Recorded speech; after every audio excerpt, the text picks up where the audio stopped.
Welcome to this special Indigenous Voices edition of the Salt and Light Hour. I'm Deacon Pedro.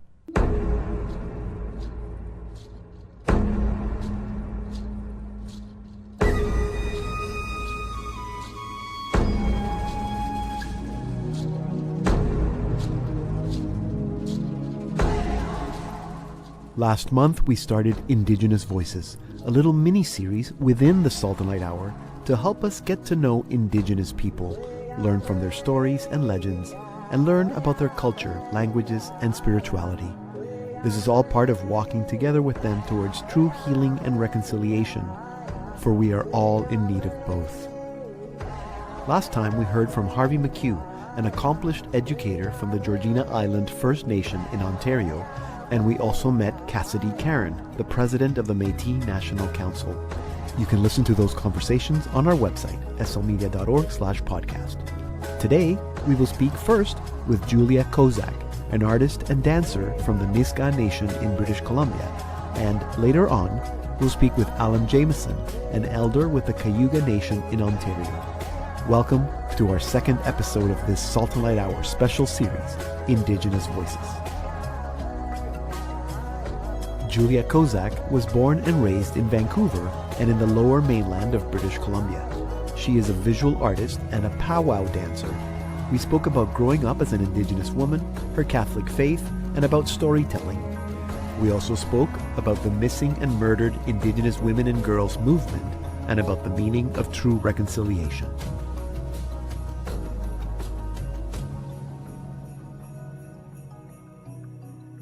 My name is Julia Kozak, and I am Indigenous First Nations. I'm a member of the Nisga'a Nation, which is way out on the northwest coast of BC, pretty close to Prince Rupert. And so it's settled right in the Nass Valley is the exact location. And I'm a devoted Catholic. I've been involved with Catholic ministry for several years now. Both of my husband, Adam, and I have been involved with the Catholic Church for many years, and in different aspects of ministry, a lot of sacramental preparation, youth ministry work, and catechesis. And it's been wonderful.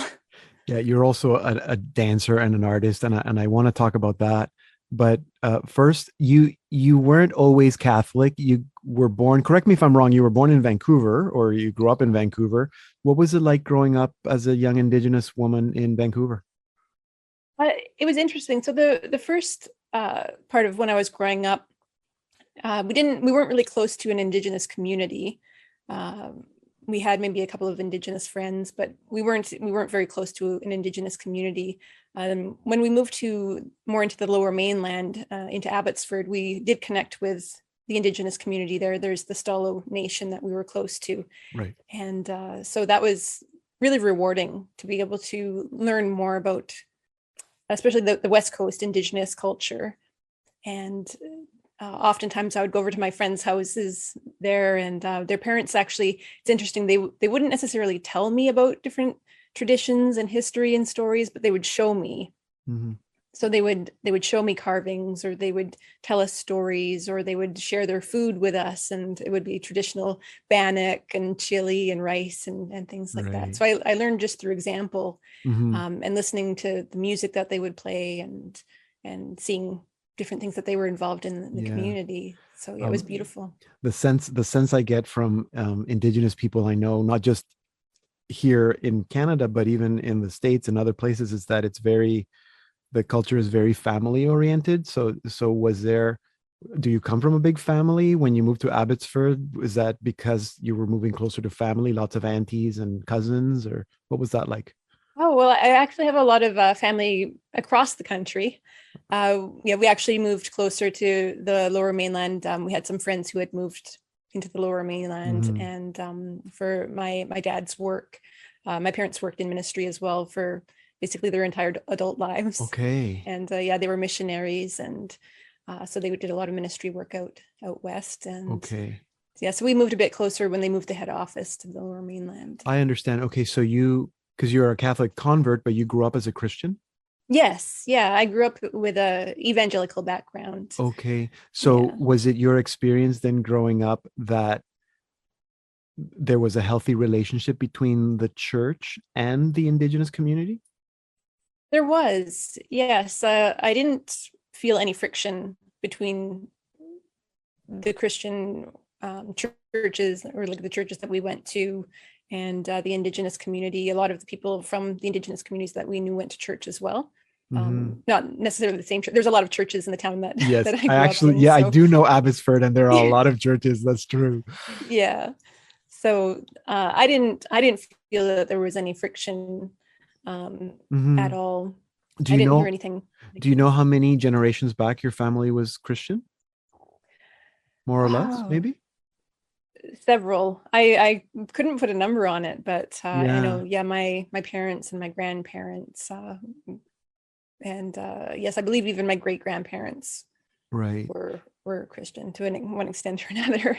And being in that part of the country, would any of your relatives have had residential school experiences?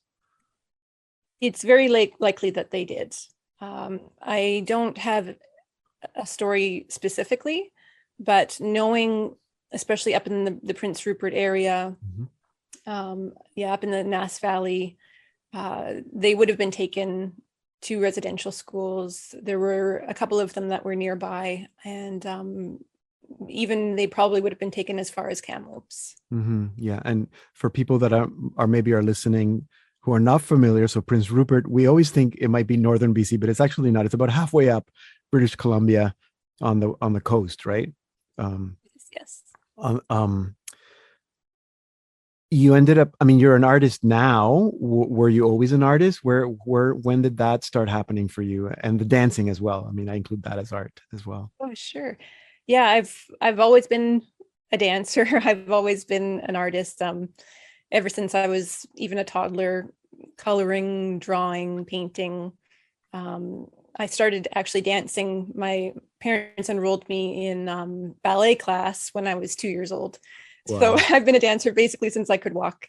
And yeah, it was more, well, I don't want to say recently, but I started going to powwows and exploring more about my Indigenous heritage and going deeper in that, in particular, the Northwest Coast traditions. Hmm. And yeah, quite a, well, not quite a few years ago, but maybe 10 years ago or so, getting more involved.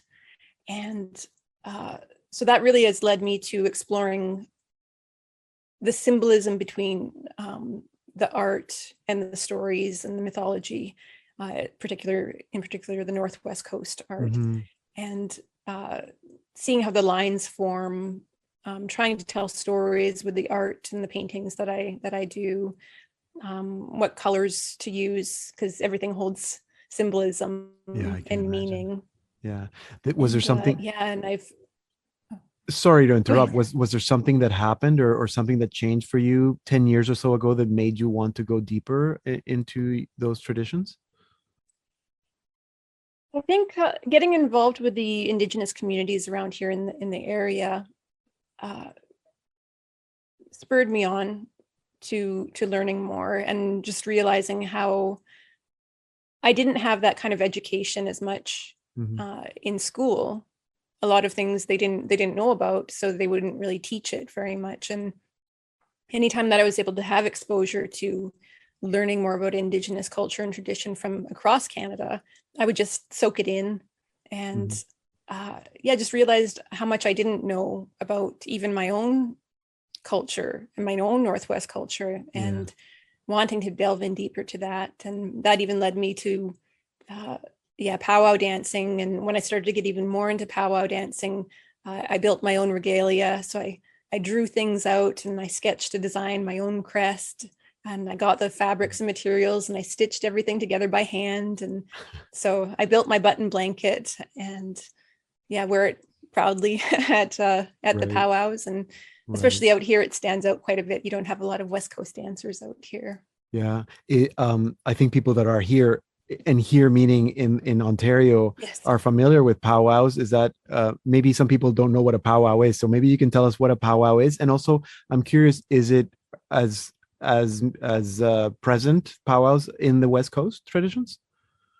Uh, so a powwow is a gathering of people, of nations. They come together to share song and stories and to dance and to feast together and just, gather and celebrate our culture and our nations. And traditionally, out west, we didn't have powwow. We had something called potlatch. Mm-hmm. And so that was when different nations would maybe even paddle down the coast in their canoes and come together, and they would feast together and gather in large longhouses and share songs and stories and trade together. And Yeah. Okay. I have heard of potlatches. I didn't realize that it was a similar idea in terms of groups of people coming together to celebrate together. Did you feel growing up? I mean, I guess because you were involved in a community that was Indigenous, or that there were Indigenous people as part of the community. Did you feel Indigenous? Did you feel like that is something that you were, and that, or was it something that wasn't even something that you were even thinking about as a young woman? At first, I didn't. It was more when I encountered other people from that community, where I started to have more of an awareness about certain differences. And actually, it's interesting. Other people would point things out to me. One of the librarians at our elementary school asked my mom, because she wasn't quite sure. She said, "Oh, like, is Julia Indigenous?" And my mom said, "Yeah, she is." And she said, why did you ask?" And so the librarian had said, all of the other kids were crowding up at the desk and thrusting their books and wanting to be first. And Julia was just standing there at the back, holding her books, waiting for everyone to be done, just quiet and patient. She said, usually that's, that quiet calm is kind of what you see. And so that might be blood memory or, generation hand down. good quality that we all should have. You're part of the Nisga'a Nation. What can you tell us about? So, because you mentioned the SLHour Nation, so those are two different nations, but are there similarities? Are there relationships? What can you tell us about Nisga'a? So Nisga'a is up, as I mentioned, on the northwest. SLHour and Salish would be on the coast and the Lower Mainland, a bit further to the south. And so for the Nisga'a, we have many stories and myths and things. And so my people say that we've been there on that land since time immemorial. Yeah. And it's really interesting going back to explore the history of the people and learning that we have stories that come from that region that are thousands and thousands of years old. Yeah. And just makes you wonder, like, how long have we been here? Yeah. Kind of gives you goosebumps. Yeah, it's amazing. And you're Nisga'a because both your parents are Nisga'a? Yes, my parents are Nisga'a. Yeah. Yes. Would it be passed on through the mother's line? Like if your mother was right. Yes. Okay. Yeah. So my mother, my grandmother, my great grandmother. Yeah. They've all been Nisga'a. And so many generations back. One of the things so you're an artist, you're a dancer, but you also go and do presentations to schools and parish groups about different issues, but some of them are just very basic, learn about our culture kind of thing. What are some presentations that you do, and why did you, how did you get into that, and why do you think that that's important? I got into it because I saw that there was a need for Indigenous education and proper Indigenous education in schools. So not things that can be learned from a textbook or from someone who's necessarily outside of the culture. Not saying that someone who's from outside of the culture can't teach these things if they have a knowledge and understanding about it. I'm sure that would be fine as well. And but just having an Indigenous voice to be able to go into schools and churches and community groups and to be able to share from an Indigenous perspective what things maybe have been mistaught, misrepresented, and to speak true and speak from the heart. And so some of the things that I present on, it ranges from younger grades, from kindergarten and all the way up to university and further. So it ranges from let's say like elementary school and high school, I talk about traditional Indigenous games. Mm-hmm. And in the game sections, in particular, I focus in on why it's important to be honest and truthful when you're playing, to play fair. Cheating doesn't get anyone anywhere, and it's going to make people not want to play games with you. The importance of the physical strength. What we say is that it's important for everyone in the community to be strong, for the community to be strong. Mm-hmm. So for having someone who's ill or weak, it's not going to help the rest of the community. So you help to build that person up, and you can do that by playing games and not making it just tough work. You can have fun while you're getting fit and getting in shape. I talk about artwork and the symbolism of the colors, the shapes, the characters, the animals that we put into them. And that kind of ties in as well with mythology and storytelling. Mm-hmm. In the Nisga'a culture, we have what we call adawak, which are traditional stories. And we actually consider these to be like physical property almost. So this is like an heirloom that you can pass down from generation to generation.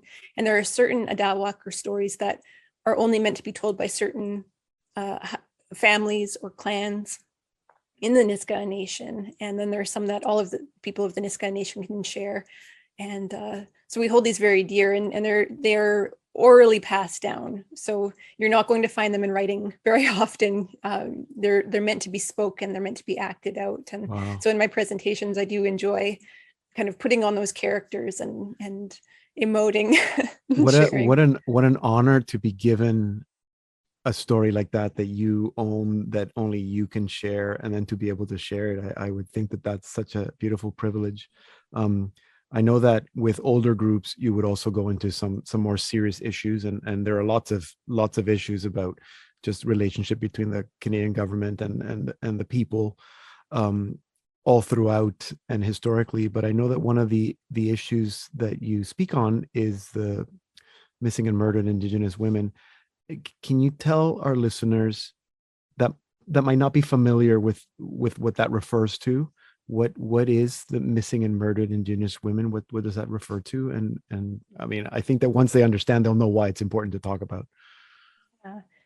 So missing and murdered Indigenous women and girls is an organization, a grassroots Indigenous organization that was started up, I think, a few years ago. And it was started because it began to be noticed that there was a lot of Indigenous women and girls who have gone missing or have been found murdered. And the families weren't getting the answers that they were looking for. And it showed that it kind of skewed towards Indigenous women and girls are more likely to be victims of abuse or assault or kidnapping or even murder than any other demographic in Canada. And so even with a lot of resources, a lot of these cases have gone cold. And so these families are still waiting and looking for these answers and seeking justice for their family members or their friends who have gone missing or who have turned up murdered. And so, so Missing and Murdered Indigenous Women and Girls was this organization that was started by some of these families. And they started to gather information and stories. And the numbers swiftly jumped from the hundreds and I believe into the thousands of stories from family members who just said, I know someone who went missing. I know someone who has been killed. And so, they started up this organization to raise awareness, to raise support, and try to get it known and just say, what's going on? What's going on here? What is this? And why has, I don't want to say why has nothing been done about it, because there has been things done about it. I know that people are seeking justice for things, but what more can we do to help this and prevent this from happening? And so that is one of the things that I speak on.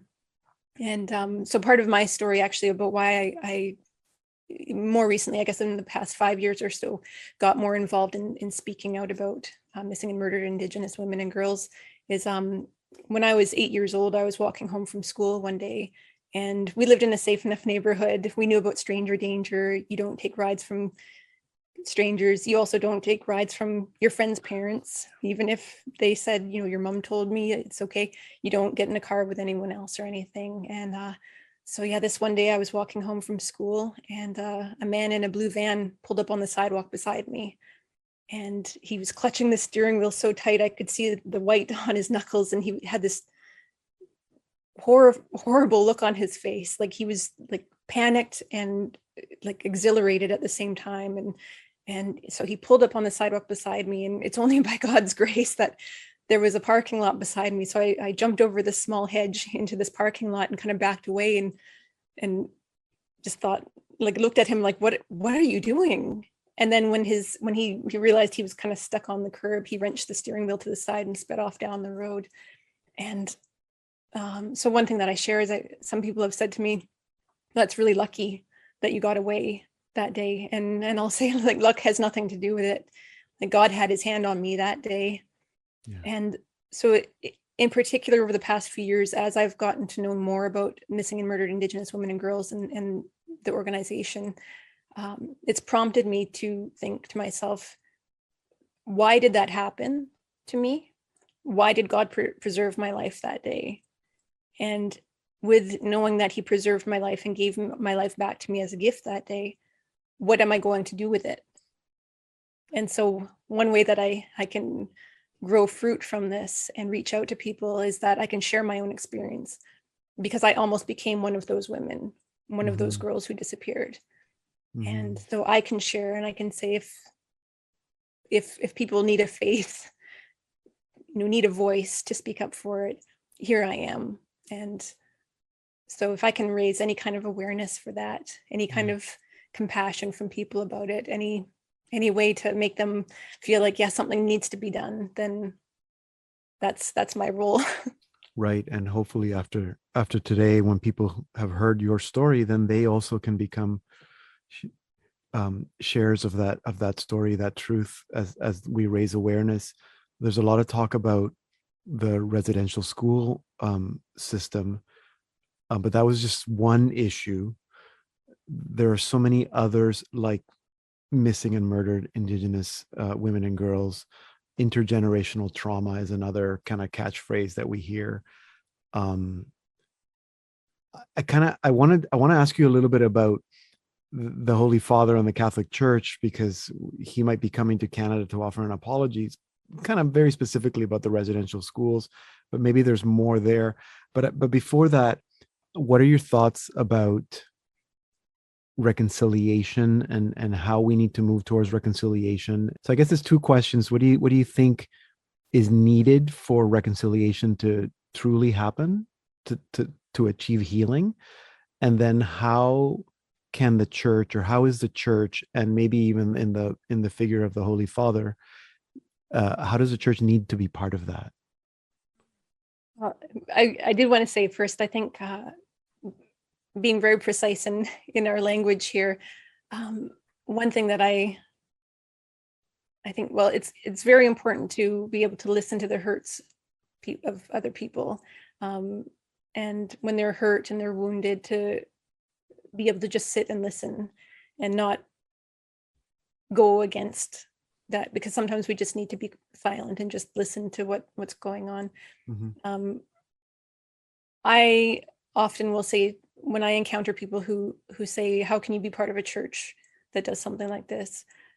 I kind of, as gently as I can, say, this wasn't how it was supposed to be.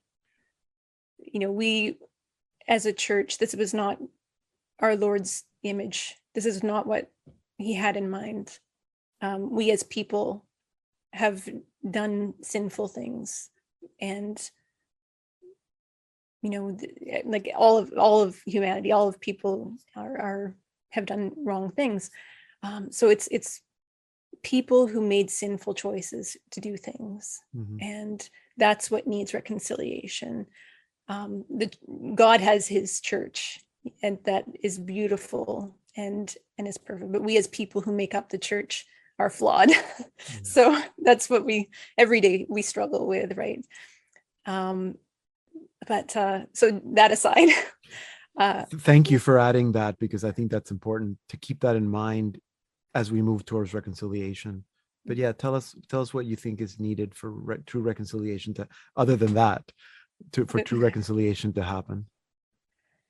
So yeah, starting with the delegation to Rome, I think is a wonderful first step.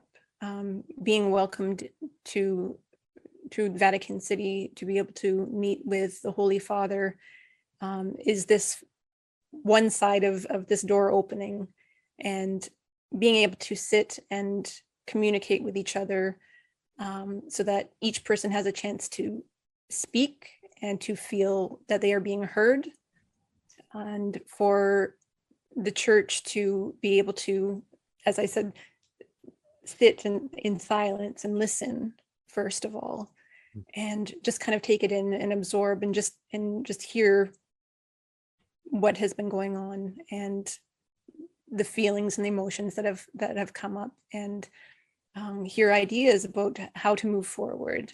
Mm-hmm. And I think the Holy Father coming to Canada is kind of the other side of that door, walking through the door, and being welcomed into Canada and on our traditional lands, to come and meet and to reach out that hand of compassion and say, what can we do? Like, how can we move forward from this? And what is it going to take to heal? And I think if I could use this as an example, I think in speaking about Indigenous issues and the things that have been hurtful in the past, and things that we still struggle with, it's almost like for so many years, these hurts occurred and caused wounds. And it's like there was a bandage that was put over top of that wound, but the wound was so deep that, like, just putting a bandage on isn't going to help it. And so every once in a while, we might think, okay, well, we'll just lift up that bandage a little bit and see what's going on and just hope it heals without looking at it. But, when you cover up a wound that deep, it doesn't heal on its own. In fact, it festers. And so I think with the Indian residential schools and the uncovering of these graves was a ripping off of a bigger part of that bandage. And I think now, especially because it came from Indigenous communities who were using that ground penetrating radar, it's not going to be so easy to put that bandage back over top again. Right. and ignore it. It's kind of like, no, we need this in the light. We need to be able to look at it as ugly as it is. We need to know what happened. And that's a piece of the puzzle about how we can move forward from this, and how to move forward to reconciliation together. Sometimes if we hurt someone, or if we feel hurt, sometimes that hurt doesn't go away so easily. And sometimes if we've hurt someone, I'll use that as an example, we might have to go up to that person and apologize a few times. That trust isn't, I make an example sometimes when in speaking to people, I say, it's amazing how fragile someone's hope and trust is. You can break it so easily. And how much longer does it take to rebuild up that trust and that hope in that person? Mm-hmm. And it's like that with the nations, the Indigenous nations across Canada. There's been so many trusts that have been broken. So many promises made that have been broken, families taken apart, and things like that. So there's a lot of mistrust. Mm-hmm. There's a lot of, looking back at the stories, feelings of hopelessness and things like that have happened. And so having an apology from the Holy Father, I think, would be a beautiful way of showing, no, we hear you and we are here for you, and going on from there. You're the first person that I actually brought up the trust issue. And I think it's something that we kind of get it. We know it's there, but you're right. I mean, regaining trust when you've been hurt by someone takes a long time. And I think that would be a sign of true reconciliation, when trust is regained. And if an apology, as you said, multiple times is needed, then I think it's necessary to do so. And not that the apology would be the final moment of reconciliation. It's the beginning of the reconciliation, right? Julia, I wish we had so much more time, and maybe we will have on other occasions more time to talk. Thank you for sharing the little bit you've shared with us today about yourself, about your family, about what you do, and your thoughts and ideas on this topic. Thank you. Miigwech. Thank you for inviting me to Yaksini.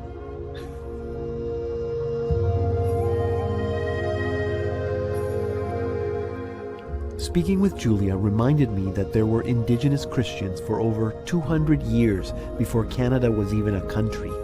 It is likely that the first Christian contact that those first converts had was with the Catholic Church. Julia also very clearly explained why multiple apologies are sometimes necessary, and helped me see that when trust has been broken, it has to be regained, and that is perhaps a good sign that we're on the road to reconciliation. I'm Deacon Pedro, and you're listening to a special Indigenous Voices edition of the Salt and Light Hour. Listen to all our programs at slmedia.org/podcast.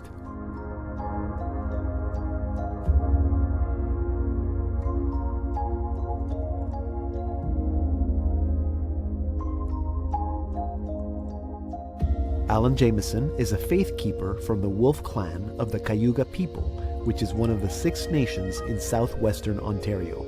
He is president of the Fort Erie Friendship Centre, whose mission is to promote Indigenous culture and ways of life. We spoke about the Cayuga people, the generational impacts of residential schools, and what Canadians need to know about Indigenous people in order to move towards true reconciliation.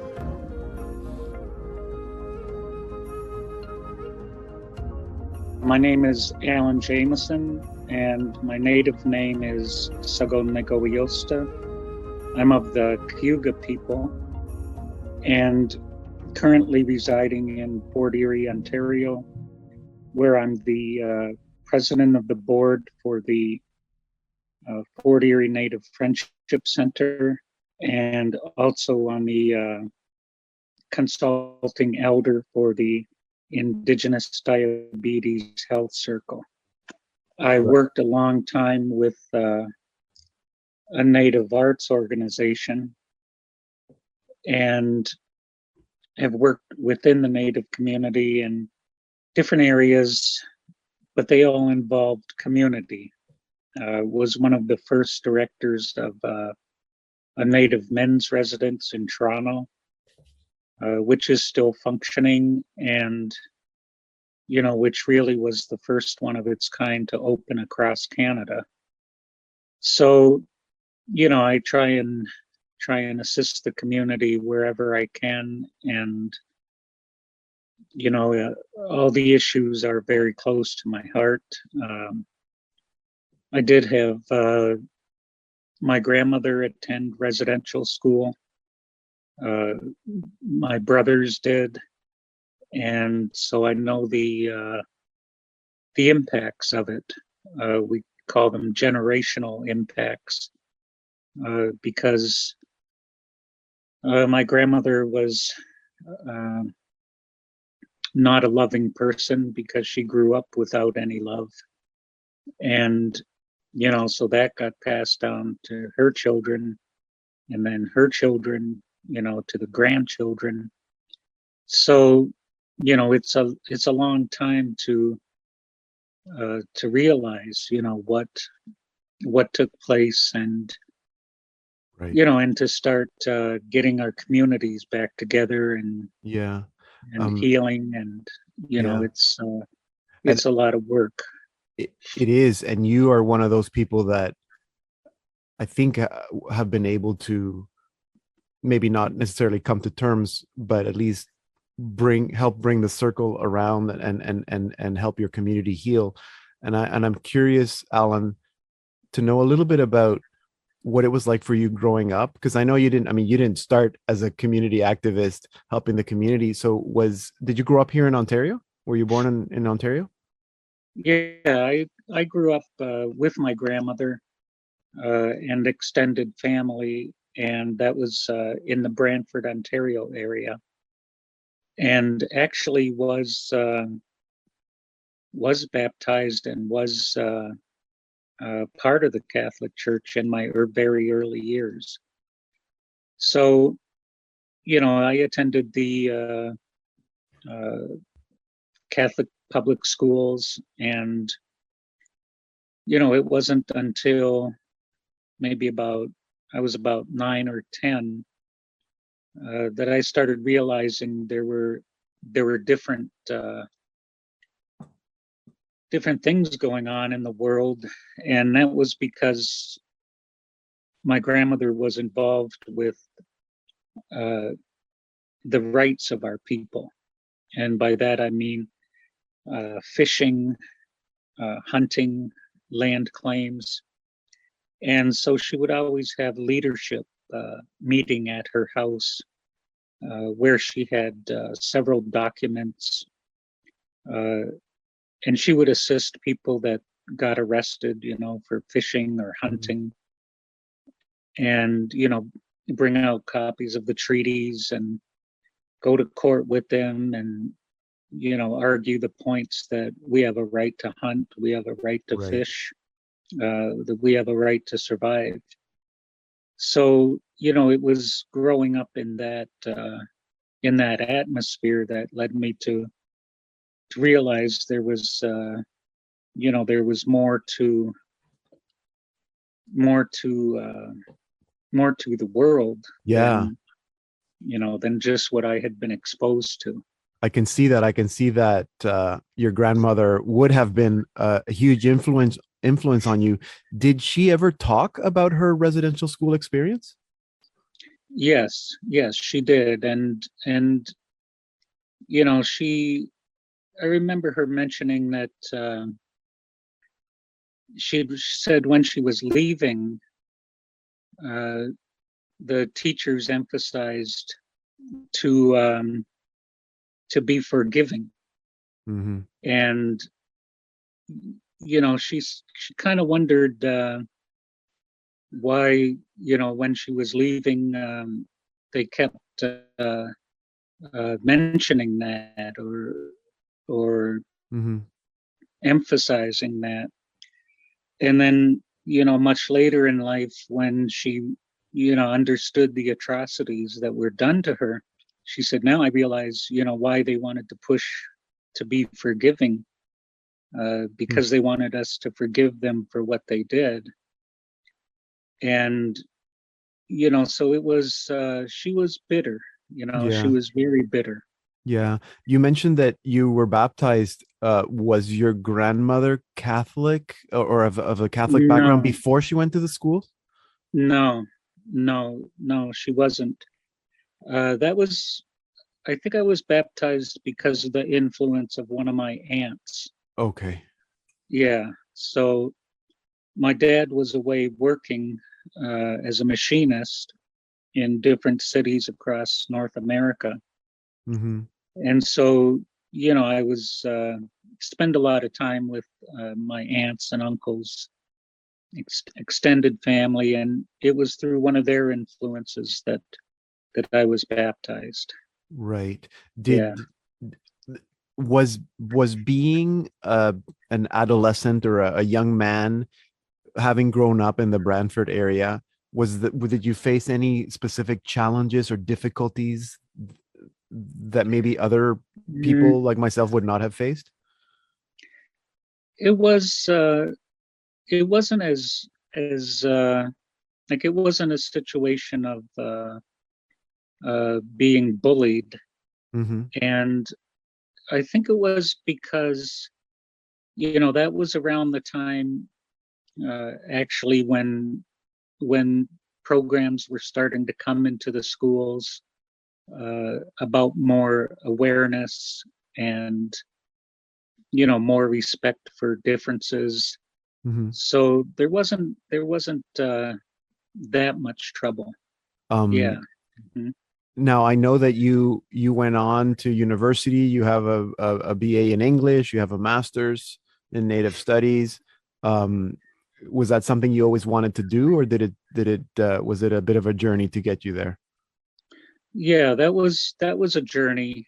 I mean, after my adolescent years and during them was when I was um, I would say reunited with my culture, Mm-hmm. and that was through another member of my family. One of my uncles uh, took a great interest in returning to his culture, and that I was pretty close to him, so that influenced me to also seek out my culture and more or less return to traditional native ways, Mm-hmm. which then led later in life to my interest in education,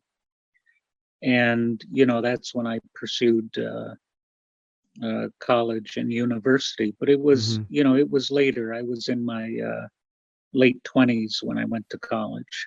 Right. Did I'm curious to know what that experience was for you to sort of relearn or reconnect with your culture.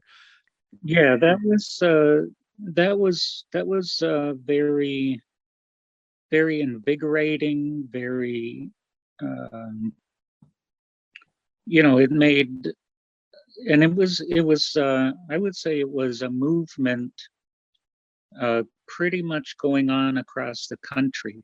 So Mm, that would have been like the late 60s, mhm, and so it was very very invigorating, and it made me proud, and very very glad to see that there had been people who maintained uh, our ways, mhm, our language, our ceremonies, because really, that side of activity, my grandmother was not involved with. no. She was involved with the legal aspects, Mhm. but not so much the ceremonial. But had So you it was very heartwarming to see that that our people had actually kept our culture. mhm. Did you feel at the time that you were missing something or that something was missing but you didn't know what it was? I don't know that I really felt that, but I was just very glad that things turned out the way they did.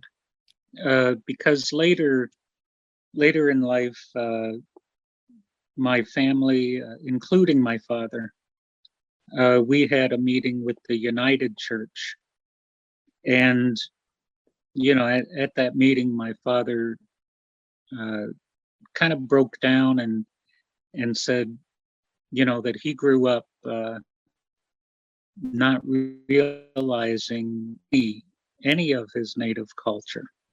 And so, I was just very thankful that, I was able to get the education and understanding of our people that he never was exposed to. Mhm. You meant Because really the emphasis at that time, was really to try and extinguish, those aspects of native life. So, he was heavily, influenced by that, and really, didn't even have an inkling, mhm. of native culture, kind of till I was expressing the interest, and then he got involved, and I think he realized, that he had missed a big part of his culture most of his life. Mhm. You said that you're a member of the Cayuga Nation. can you tell our listeners who maybe have never heard about that particular nation a little bit about who they are?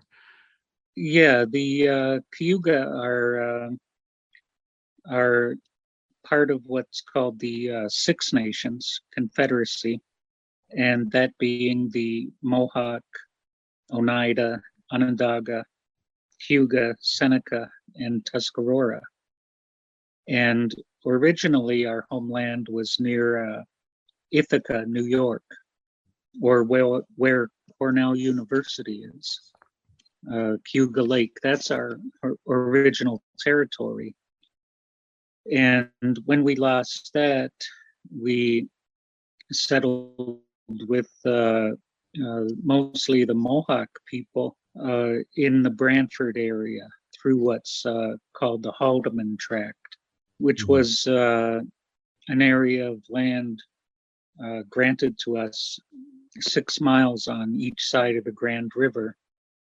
And so sometimes, if you hear of the land disputes happening around Caledonia or places, it's because they're within that boundary of the 6 miles on either side of the Grand River. And that was granted to us in a way by, we had sided with the Queen, during the revolutions. So, it's, I would say the majority of Cayuga people live in Canada. There's a big push to retain our language. I think right now there may only be, maybe 40 fluent speakers left. Wow. So, there's a big push for that. We have immersion schools. And, along with the language, the culture is woven into that. So, this is this is a big push right now, is to retain our languages. Right. You've been involved in so many initiatives with Indigenous rights or Native arts. You mentioned the Native men's residence in Toronto, but you're also the president of the board of directors of the Fort Erie Native Friendship Center, and one of the projects there that I found very interesting is called actually the Friendship Project.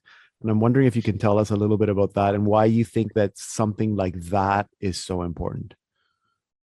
Yeah, it's one of the experiences I learned along my life's journey is that I was also involved with a program called Leadership. It was called Leadership Buffalo, and that brought together diverse people from the community, medical doctors, business leaders, philanthropists, and it made me realize that once you got to know people, one-on-one on a more personal level, it opened up lines of communication. And so that's what this project is an attempt to establish friendships and have lines of communication open so that when need be, we can work together on a lot of the issues that are affecting us. If I asked you what is the one, I know this is an impossible question to answer, but what is the one thing that would help Canadians and Indigenous people get onto that path of healing, would you say that it is something as simple as becoming friends? Well, that's a part of it. Yeah. I mean, that is a part of it, because a lot of times you don't get to sit down with, the head of a corporation or, right, the head of a hospital or something, and once you do get to sit at the same table, you realize that there may not be as many differences as people think. Yeah. Because we're all trying to strive and and get what's good for our families and work in those areas. Mm-hmm. If you were to say one thing to Canadians that you think that they should know about Indigenous people, what would it be? Well, it's important not to generalize. So I would say I'm talking as a Cayuga person, uh, but with the customs and traditions that I have, but those are very different than the customs and traditions of a Cree person. So I think the one of the main things is to not generalize. Mm-hmm. To realize that we all have different customs, ceremonies, and so that's one of the main things to realize. Yeah, I think that that's something that the world is lacking in general right now. People coming together without judgment to listen to each other. There's a lot of obviously talk right now about reconciliation with the Catholic Church specifically. The Pope might be coming to Canada. So I have a few questions. What do you think Canadian Catholics need to know about how to move towards reconciliation? Well, I think they have to have a better understanding of the residential schools, and the lasting impact Mm-hmm. that can have on families. Because some people can say, well, that happened to your grandmother. It didn't happen to you. But what they don't realize is that what happened to my grandmother was then, or what didn't happen with her, lack of love, uh, was passed on to her children, and then her children to me. Um, so it's to realize that there's intergenerational, Mm-hmm. trauma, Mm-hmm. and that's going to take a long time to heal, and also to think of ways that they might be able to support that healing. Right. And of course that would be different for each community, but to be able to listen and start working towards towards that reconciliation. Mm-hmm. Do you think the Pope should come to Canada and apologize? I think so, yes. Yeah, yeah. And I think further to look at ways of compensation, and ways to support Native communities in their struggles to retain their cultures and languages and traditional knowledge, because this is a value that is good for the world. Mm-hmm. Um, it's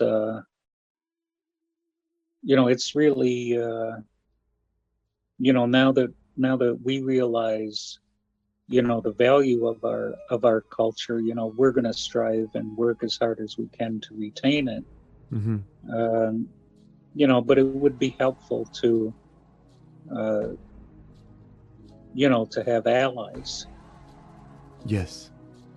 Yes. And you're right. The gifts that the Indigenous people bring. I mean, everyone has gifts, but those are gifts for the whole world, not just for the Indigenous people and not just for Canadians. Alan, it's been a great pleasure talking with you, and maybe we can meet in person one day soon. Mhm. Thank you for sharing a little bit of who you are and what you do, and your knowledge with us today. Okay, you're welcome. Thank you.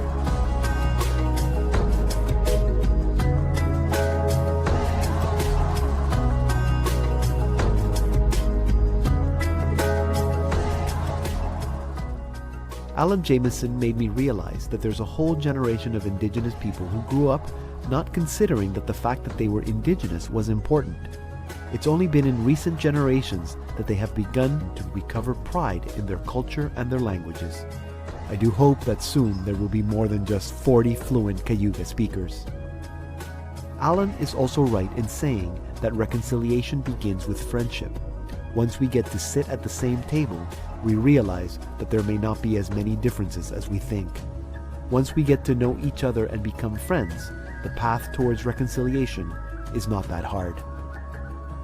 To learn more about all Indigenous issues, especially as they intersect with the Catholic Church, you can visit our website, slmedia.org/healing-reconciliation-journey. To listen to all our Salt and Light Hour programs, and especially to other Indigenous Voices episodes, visit us at slmedia.org/podcast. I'm Deacon Pedro. Thank you for listening to this special Indigenous Voices edition of the Salt and Light Hour.